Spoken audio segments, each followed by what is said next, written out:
next I want to introduce Ashley Helmholdt. Ashley Helmholdt is with Cornell as part of the garden-based learning program. And she works as an extension associate and leads adult programming and garden-based learning, which provides horticulture educators with inspiring research-based gardening resources and professional development. And I'm so excited to have you here to talk about food forests and all of the work that's going on across New York about food forests today. So thank you. Thank you, everybody. Can you hear me okay? Okay. All right. I'll try not to make that weird sound. So I'll just tell you a little bit about myself. I'm going to bring a little bit more of the social science perspective to this talk today. I'm coming from an urban planning and environmental studies program background. So I studied environmental psychology and how places affect people, right? And people's well-being. So that's a lot of the perspective of why I got into food forest gardening. I actually have lived in the Midwest and the Southeast, and now I moved back home, basically to upstate New York, in Ithaca, New York. But I'm from Buffalo, and I grew up in the city, but I spent summers with my grandparents, like canning and growing fruit and things like that. So I have this kind of dual experience. And in every kind of places I've lived, I've worked with schools, school gardens, and community gardens primarily. And only recently got a little bit of land for myself. But most of my life, it's been in community gardens and urban gardens and school gardens. So just that's the context of where I'm coming from, that I was finding in a lot of these spaces, right? Food security is a big issue. A lot of the communities I've personally lived in, food security has been a big issue. So it's always been central, the food part and the human part to what I do. And so I came to Cornell garden-based learning, really interested in working across the generations, so young people all the way to seniors. And in every situation where I've worked, especially in community gardens, people want to grow fruit. They want to grow in those spaces, and often they can't because we're not allowed to in many cities to grow in the ground. So I'm just super excited to have the opportunity to apply for a grant from Cooperative Extension Administration to get funding for food forests around the state to try it out. And with the Master Gardening Program, I'm actually having some trial gardens with partners with city parks departments. It's been a real journey, and it started in 2020. So it was quite an exciting adventure, having it just started at CCE. So I'll tell you a little bit more about that journey. All right. Okay, there we go. So we'll just go through what a food forest is, though I'm gonna kind of skip through that pretty quickly, given a lot of you know this concept, but talk a little bit about the project itself and what went into it, and then give you those updates on what happened statewide and some of the kind of where we're at, what's the next step. Sorry. All right, so I want to give a special thank you to a whole bunch of people. This is just a small number of the whole group that was involved, but these are some of the key coordinators around the state that helped put this project bring it into being. So Susan Walker, Ashley Piedmont, Ken Estes, Sharon Bachman, Jenny Kramer, and a special thank you to Gail Wells. We'll talk about it a little bit later. She's a real special person who's been very, very central in the Buffalo project. Will you check that's on the side? Sorry. Yeah, that's probably why it's not working. Thank you. So you all have this handout. We actually had a landscape architecture student put together a nice sign that you could use for education, because a big part of the food forest project was really partnerships and building education into this project. Because we aren't always familiar with a lot of these unusual fruits and plants, it's really important that we have signage and help people understand what the ecology of a forest looks like and why some of these plants work all together. And so just looking at this definition of a food forest, looking at what kind of a variety of plants work well together in an edge forest, essentially like replicating what would be the edge of a forest ecosystem, and really thinking about the benefits, not just for nature, but also for the human element. So we at Cornell Garden-Based Learning have a permaculture course series that you'd be welcome to take if you want. If you're a Master Gardener volunteer, how many of you are Master Gardener volunteers? Yeah, we're a CC educator.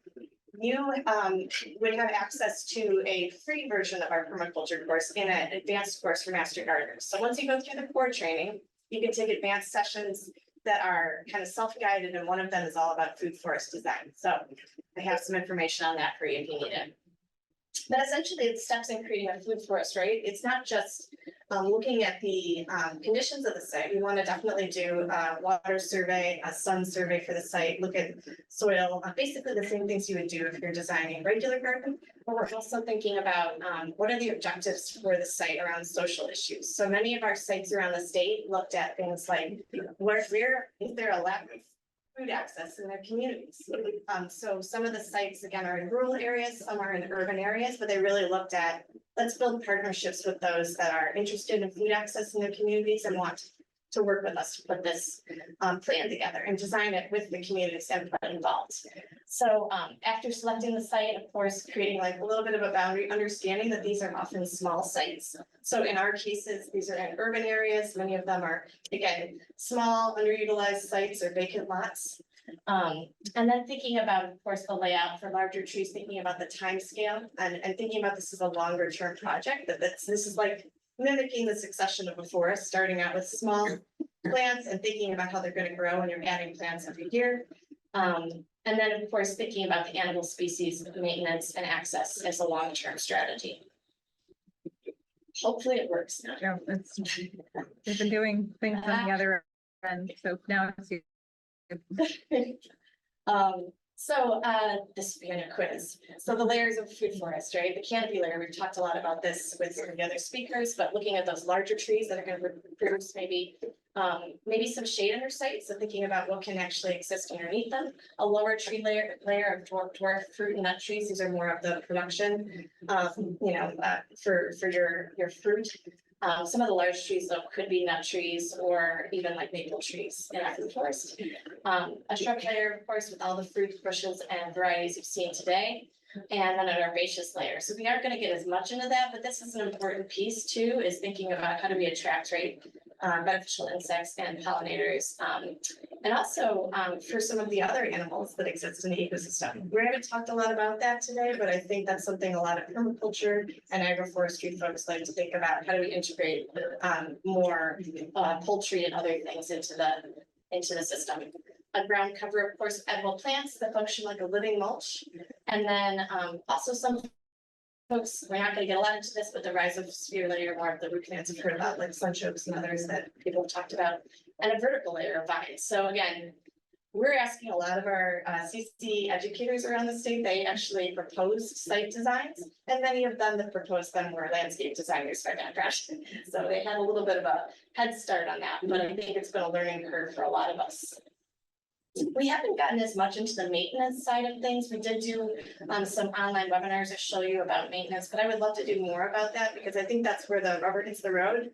We have a food forest in Ithaca, New York, and if you go, it was very beautiful when it was put in, and now it doesn't have a good plan for maintenance and how to keep it up. So that's something that is a challenge with these sites, is making sure there's a long-term strong partnership, and I think master gardeners are a great potential way to do that. So this is just an example of one type of polyculture that was designed by a student in our permaculture courses, just to give you a sense for a pawpaw polyculture. So we've talked about that a little bit, but again, it's really thinking about what are those nutrient accumulators at the bottom, right? The comfrey. Thinking about sunchokes being again another native plant that can attract beneficials, and then of course pawpaws and alders, more of a nitrogen fixer. So thinking about the different roles of the plants and mimicking what would work well in nature.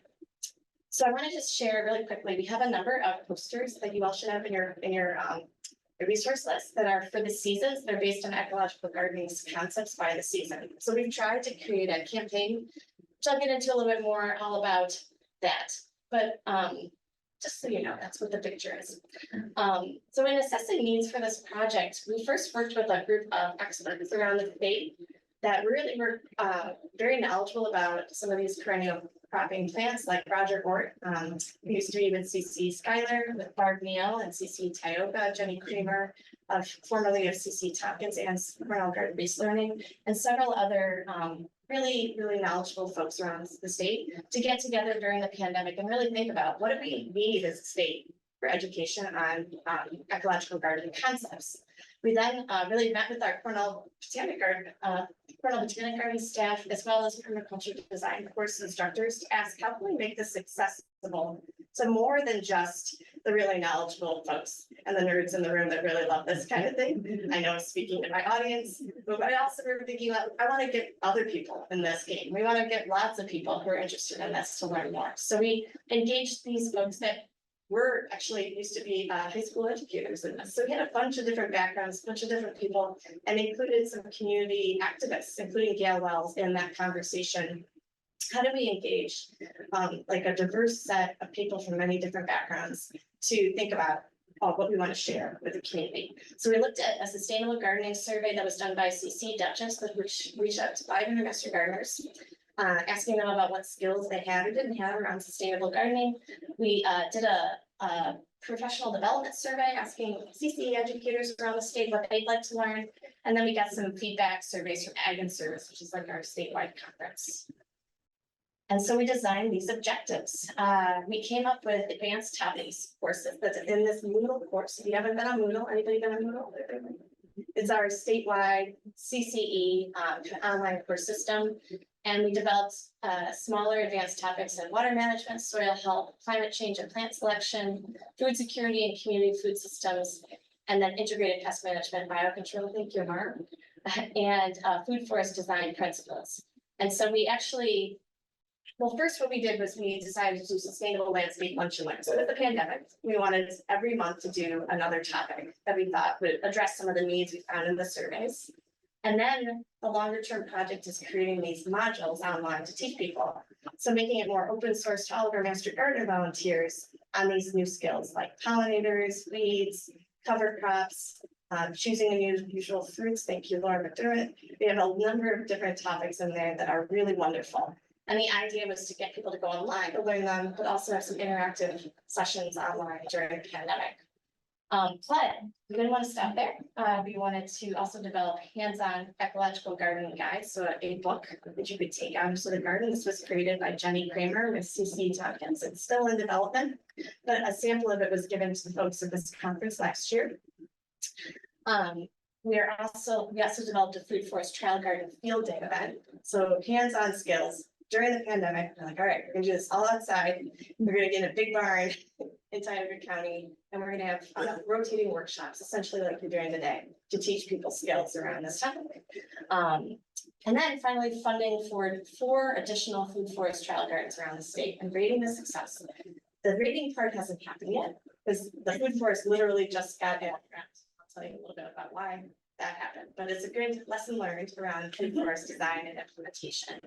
And finally, we created an ecological gardening social media campaign and poster series. So these posters, along with key kind of ecological gardening concepts, were created and then also distributed to all these CCE counties around the state on their Facebook pages to tell you more and guide them back to resources that we have.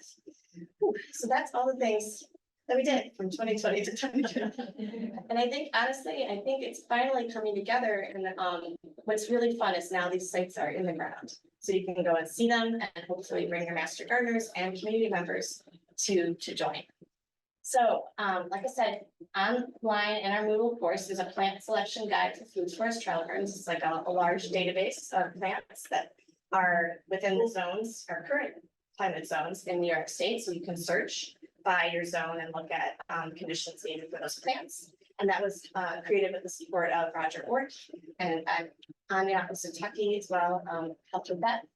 And then of course you can go online if you're a master gardener right now, free access to these advanced Moodle topics that are going to be, and also a sustainable landscape webinar recorded that you can go and watch right now on our website. So that's open to anybody that wants to go onto our website to find these different topics. And then, of course, we demonstrated how to install food forest and take care of it with the wonderful Barb Neal. Does anybody know Barb Neal? She's in Tioga County, a really wonderful arborist by background, and helped us put on this day.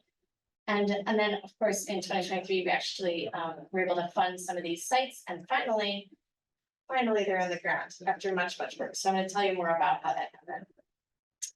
All right, so we did evaluate what we did. We wanted to evaluate for a number of reasons. We wanted to see how did online learning plus in-person workshops and rotating workshops really work to teach people some of these concepts. We thought we had a pretty good food forest field day. We had about 75 people. We'd love to do this again in other parts of the state. We're going to try to raise money for that. And then, of course, like I said, we really were, the evaluation of the sites and the applications to get the food forest money that we were able to get through the grant. Really depend on a couple of things. We looked at what were the areas that had folks with low food access. So you can actually look up, there's a food access atlas and find out where in my community are people least having access to food, and look at, you know, if there's various factors, whether it's income level or literal physical access to a grocery store. And we found spaces that were best suited to those kind of criteria. And then we asked the folks at these sites as well to think about how are we going to have educational signage, how are we going to integrate it with programming from your CCE office, and then give us some kind of a summary when you get the project in the ground of how it went. The thing that hasn't happened is rating the varieties. We'd love to do that next, and we'd love to add that. We have a vegetable varieties trial garden program. Anybody know about that? So you have a couple people. We'd love to do something similar for the food forest trial garden and actually be able to go and say, this plant did great for climate change over 3 years. So you can find a plant that worked really well, or maybe why didn't one plant not work really well? Different sites, different conditions, again, around the state for these different sites. So that's a next step. So this was the food forest trial garden demo site, and the day we actually did a little pre-work for this. And I had my son, 3-year-old, help with hauling mulch and compost and you name it. And we had like 20 college students out there helping us prep a site. So we did a little pre-work about in November of the year that we put this in. But then on the day, April 30th, when we actually implemented the site, we showed people what we did to create lasagna and composting on site to prepare the site, how to actually plant a food forest site, as you see. Again, the little finger thingy. This is Barb Neal, this is Gail Wells. These are Jenny Greer. Some of these people that I've talked about before, actually planting the site. And then this is what it looked like last fall. So you can see a lot of the plants survived, and it's a very open site. It's actually a incubated farm in Tioga County, so it can be used by about 4-H incubated farmers, and then the community at large. So these were some of the workshops, just to give you a sense of, if you want to plan something like this in your community, rotating workshops on no-till gardening, food forest planting, beneficial habitat with Betsy Lamb, and soil trailer, looking at different applications and how it affects runoff with soil. So it's a really cool project. And then we had another day at the Botanic Gardens where we actually were able to view the botanic buzzline, some native planting areas, and another bioswale to give people a little bit better sense of what a more cultivated landscape approach might be. So, sorry, it's making a lot of noise. So here's some of the skills that we found the Master Gardener volunteers really got out of the training within the workshops. Water conservation practices were one of the big things that they learned. Water waste avoidance and avoidance of soil damage. So again, some of the no-till gardening practices really were beneficial. Avoiding routine and improper pesticide application. We did talk a little bit about more beneficials and alternative ways like biocontrol. Providing habitat and plants to encourage wildlife was definitely a big one. Utilizing IPM practices for pests, right? Some of those more hand kind of techniques. Plant selection and prioritizing healthy plants. But there's always things that we could improve on, and some of the things we want to do future workshops on around more water runoff management, water reuse, how to do that, and water collection. And then communicating with. Maybe take a step left or right. It seems to be like location dependent. Sorry. Communicating with diverse audiences and different folks about food security topics is still one that we need to work on. And then planning with awareness for climate changes and site analysis. These are just some of the skills that had a lot of high no responses from the Master Gardeners involved. So we're hoping to do more hands-on skills development around those.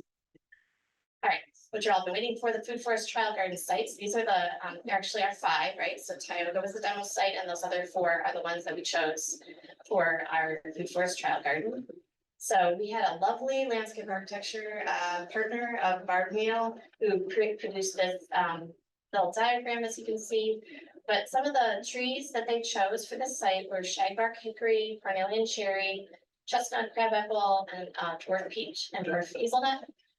They chose a lot of shrubs that now I'm looking at the black currant and I'm thinking I knew that, but Barb Neal's very smart, and I know she knew about that, I'm sure, but, might be one that we might need to be thinking about.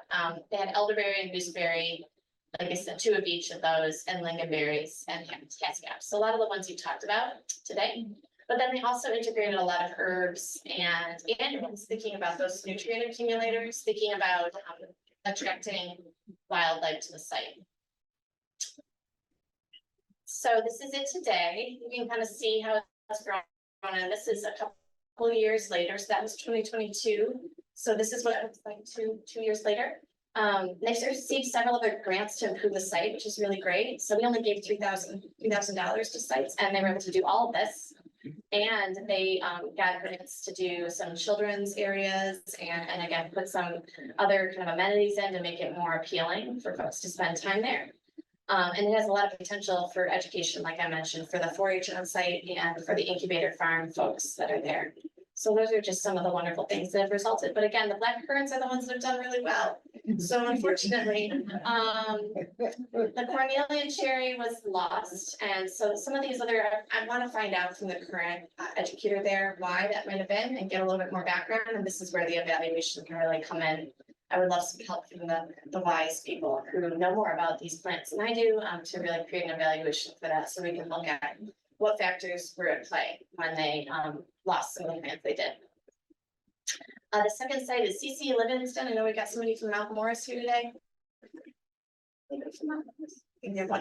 Okay, so this lovely site, which is really cool. Again, another site that, you know, we think of rural areas, we don't always think of food access as an issue.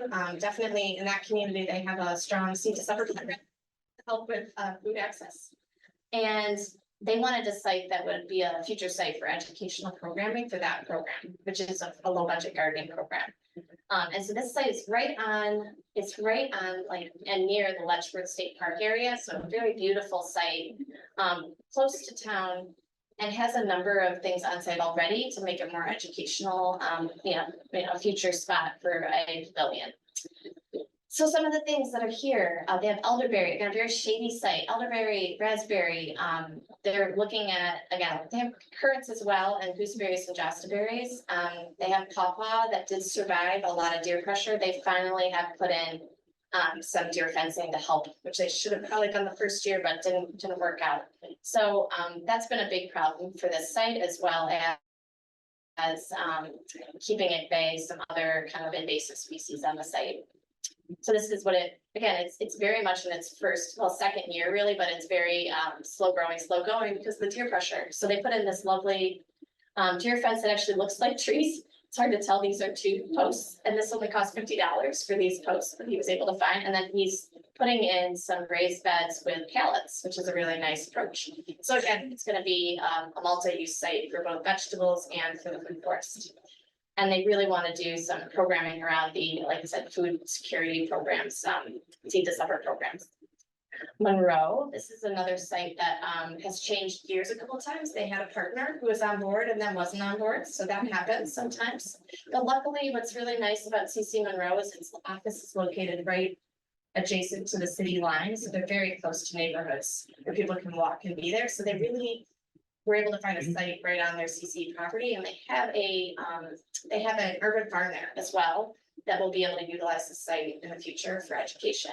So just to give you a sense, this is more in, I feel like, the fruit belt area. So they're very close to the lake, and they really looked at and were choosing raspberries, apples, peach, apricot, things that they wanted to be able to teach folks about, and picking varieties that were, again, maybe best suited to the site. They do have some of those other unusual fruits like cascaps, elderberries, gooseberries, and some vines, because again, this is an area that, an area of New York State where a lot of these are grown regularly. So those are just a few of them. Again, more of the black currants. So we're gonna have a little talk about that. Actually, maybe 5 minutes, 5 minutes. Yes, 5 minutes. Okay, so this is our food forest trial garden today. They just planted a lot of this. Again, it took a back step because of having to move sites, but we're really hopeful since it's near the city center, since they already have a partner involved that's doing some garden education as well as workforce development on site, that this could be used for some of that as well. All right, so CC Steuben. This is another rural county that's a 22% food insecurity rate. And these folks were actually in a city park, so this had to be really polished, but still be a food forest. That was the challenge that they had. And these are what they chose. Again, very similar, very shady site. They integrated a lot of flowers to make it look good, as well as this lovely planter that actually shows you the root growth there, and some other educational signage I'll show you.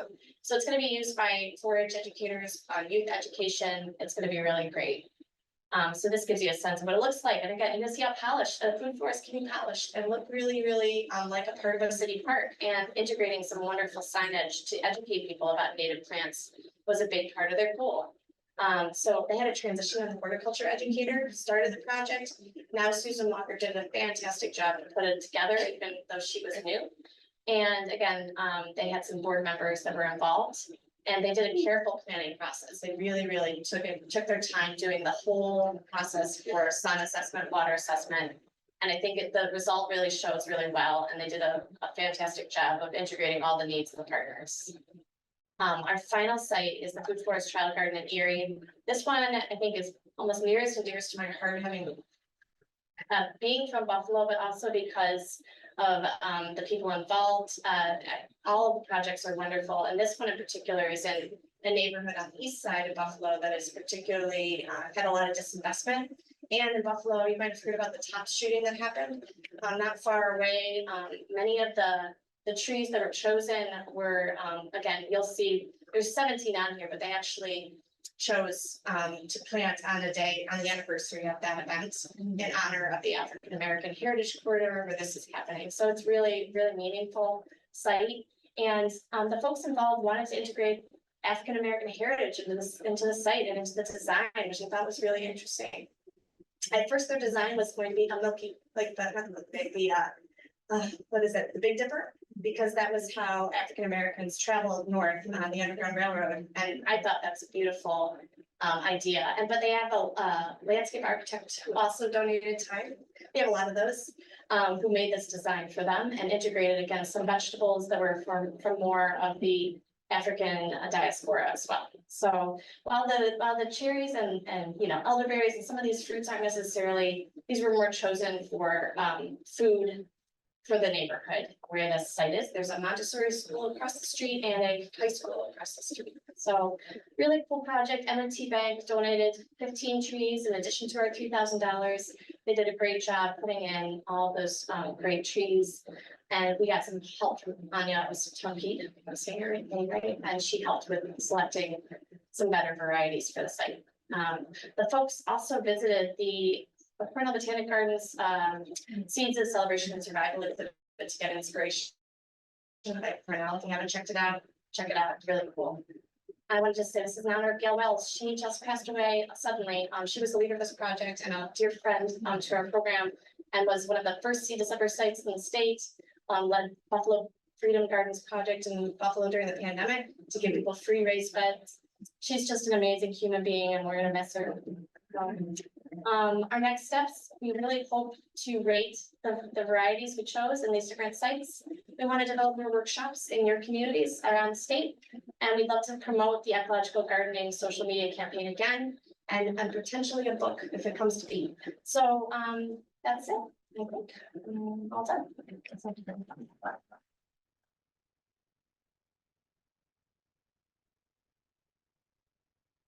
I see one burning question in the front, so we'll let that. How large are those sites in either square feet or acres? So it depends. Each site is, I would say the first one you saw is probably more in line with the $3,000 budget that we had. So if you saw that first one, the one in Tioga County, I should know the exact amount of space, but they're not large sites. These are they were meant to be, and we kind of put that as our guideline. I have to go back and look. We gave them more of a small scale sites. We're not talking large scale, because many of these sites are in areas where there's just a small plot of land. And it wasn't a lot of money, so we really wanted to make it manageable and also be something that others could replicate, especially in cities where you don't have as much property. So that's not exactly the answer to your question, but Close enough. close enough. Okay. Yes. How did you find your community partners? That's a great question. So many of the sites who applied for the funding had existing relationships with community partners. So for instance, Gail Wells with Grassroots Gardens, the Buffalo Freedom Gardens Project, she was already a master gardener, already partnered with Seed to Supper. And that's how we made a link to her and her amazing resources and community.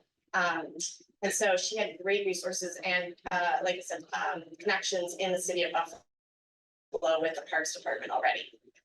In the case of Monroe County, they already had a workforce development with Green Visions. And again, that partnership didn't make it all the way through the 3 years because of various factors, but they already had a relationship doing workforce development again with that. So it was pre-existing relationships, a lot of them. And then in the case of the more rural counties, they had board members that were involved that were engaged with the city government. And so I think that really cleared the way, to be honest, having master gardeners who had connections in the city in different places where they could put these gardens in. But the city government piece of all of these was hardest in the big cities. So in Buffalo, in Erie, in Rochester, you can't plant anything in the ground in even the community garden sites. So they really had to think ahead and try to get around those things. So unless you had a private property you were partnering with, it actually can be really tricky, sometimes even with private partners. So just something to think about. The one in Buffalo actually partnered and was able to get like a adopted park center status for their site. That's how they were able to do it. That helps. The one in Livingston was on CC property because there weren't a lot of sites where they could do it otherwise. So we kind of had to work more. Again, with that site though, they had a lot of folks in Seed to Supper and partnerships through that. So they had some, Seed to Supper was a common link in all of these things. I'll say that. Anybody, any other questions? I think we're gonna keep moving to stay in line with the program. We took a little extra long break and I have a little negative time in my brain. So thank you again. Ashley.